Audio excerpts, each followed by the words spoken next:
चला SSB टेकमध्ये तुमचं पुन्हा एकदा स्वागत. तुमच्यासाठी घेऊन आलेलो एक न्यूमरिकल जो की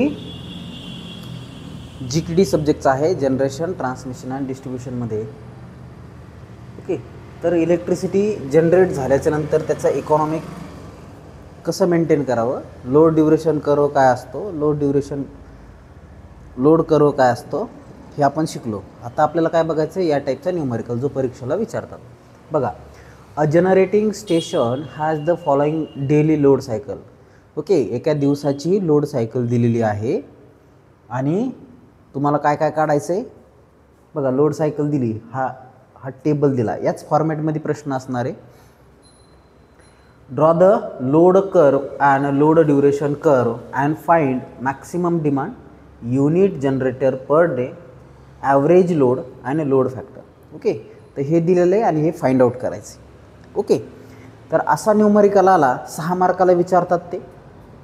आणि असा न्यूमरिकल आला तर सगळ्यात पहिले लोड कर्व काढायचं आहे. तर लोड कर्व काढायचा कसा ते समजून घ्या. लोड कर्व म्हणजे तुम्हाला माहिती आहे, it is a arrangement in which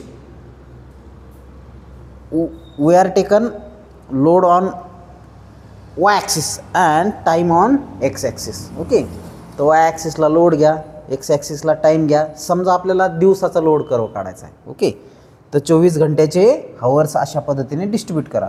इथं स्केल तुम्ही 2ची घ्या, 4ची घ्या, depending on your space. Okay, तुम्हाला जसं सुटेबल वाटतं त्या पद्धतीने इथं लक्षात. त्याच्यानंतर इथं तुम्ही लोड जो काय दिलेला आहे तो लोड घ्या. ओके, तर बघा आता इथं आपण टाईम घेतला, इथं आपण लोड घेतला, तर मॅक्सिमम किती आहे 70 megawatt. Load in megawatt. Load कशामध्ये आहे, मेगावॅटमध्ये. एकच मिनिट. तर हे टाईम इन हवर, घंट्यामध्ये टाईम दिला आणि हा लोड मेगावॅटमध्ये दिलेला आहे. तर जास्तीत जास्त किती 70 मेगावॅट आहे. ओके, तर मग त्या हिशोबाने तुम्हाला स्केल घ्यायची. ओके, आपण इथं 20ची स्केल घेतली, कारण तुम्ही 10ची घेऊ शकता. So for 0 to 6 hour, okay, रात्री 12 वाजल्यापासून ते सकाळी 6 वाजेपर्यंत किती लोड आहे, 40चा लोड आहे. तर 40ची एक लाईन मारायची. त्याच्यानंतर 6 ते 10, हे पहा इथं 6 वाजणार आहेत आणि इथं 10 वाजणार आहेत. 6 ते 10 कितीचा लोड आहे, 50चा आहे. 50 मेगावॅट, हा 40 होता. त्याच्यानंतर 10 ते 12, हे पहा 10 ते 12 हा कितीचा लोड आहे, 60चा लोड आहे. त्याच्यानंतर 12 ते 16, त्याच्यानंतर 12 ते 16 परत 50चा लोड आहे. त्याच्यानंतर 16 ते 20 70चा लोड आहे. त्याच्यानंतर 20 ते 24 40चा लोड आहे. तर इथं काय करायचं आहे तुम्हाला,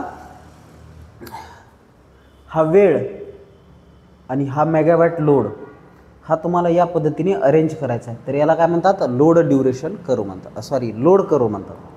हा साधा लोड कर्व. ओके, आता लोड ड्युरेशन कर्व काय आहे, हा जो लोड आहे तो उतरत्या क्रमाने लावायचा, त्यालाच लोड ड्युरेशन कर्व असं म्हणतात. उदाहरणार्थ बघा, याचाच लोड ड्युरेशन कर्व आपण काढला आहे. तर इथं काय करायचं आहे, मॅक्सिमम डिमांड जे आहे ते पहिलं घ्यायचं आहे. किती, 70 झाल्याच्या नंतर 60 बघायचं आहे. 60 किती, 2च घंट्यासाठी आहे, तर मग इथं 60 2 घंट्यासाठी घ्यायचं. त्याच्यानंतर 50 किती घंट्यासाठी, हे 4 आणि त्याच्यानंतर हे 4, 8 घंट्यासाठी 50 आहे. तर हे इथून 8 घंटे, 6 पासून 8 हवरसाठी 50. त्याच्यानंतर 40 किती घंट्यासाठी, हे 6 आणि 4 10 घंट्यासाठी, 14 वाजल्यापासून तर 24 वाजेपर्यंत 40चा लोड आहे. तर हा जो आहे याला आपण लोड ड्युरेशन कर्व असं म्हणतो. ओके, लोडच्या उतरत्या क्रमाने लावणं लोड ड्युरेशन कर्व, आणि हा काय साधा लोड कर्व. ओके, तसाच एक इंटिग्रेटेड लोड कर्वसुद्धा आहे. तर बघा, आता विचारलं काय, मॅक्सिमम डिमांड. काय विचारलं आहे, मॅक्सिमम डिमांड. तर याच्यावर जास्तीत जास्त ही जी व्हॅल्यू आहे, जास्तीत जास्त व्हॅल्यू जी आहे त्याला आपण काय म्हणायचं आहे, मॅक्सिमम डिमांड म्हणायचं आहे. ही आहे 70 एक आहे तुमची maximum demand, 70 megawatt. 70 megawatt is the maximum demand.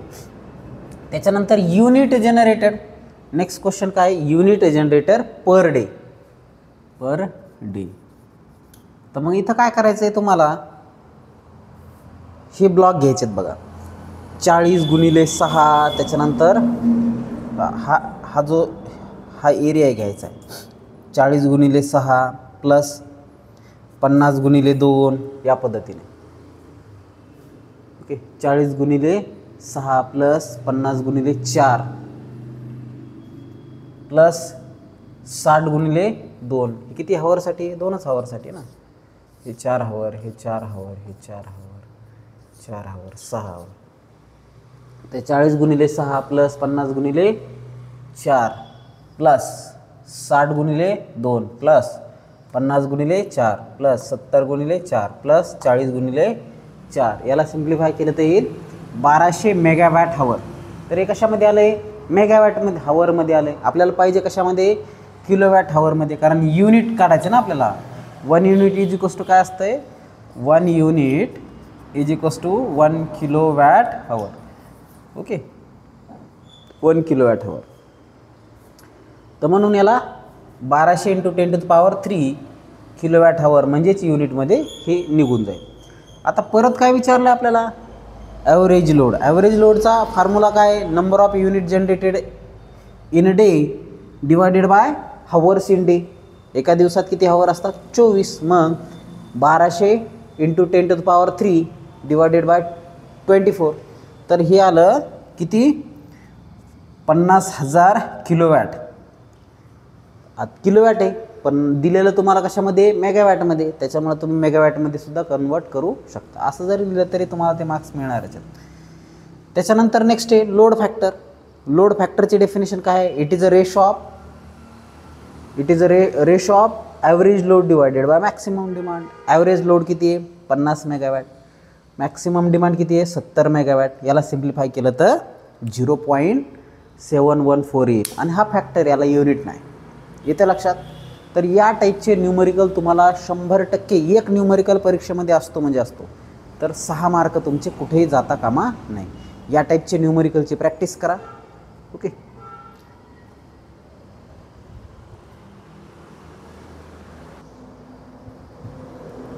हा एक न्यूमरिकल तुम्हाला होमवर्कला दिलेला आहे. याच्यामध्ये याच पद्धतीनं व्हॅल्यूज आहेत. मॅक्सिमम डिमांड 70 आहे आणि हे लोड इन मेगावॅट आणि हे टाईम इन हवर्स आहे.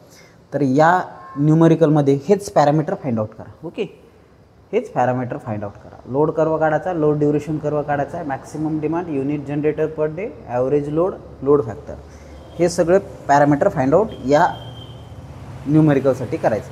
तर हा तुमचा होमवर्क. सो राईट डाऊन दिस.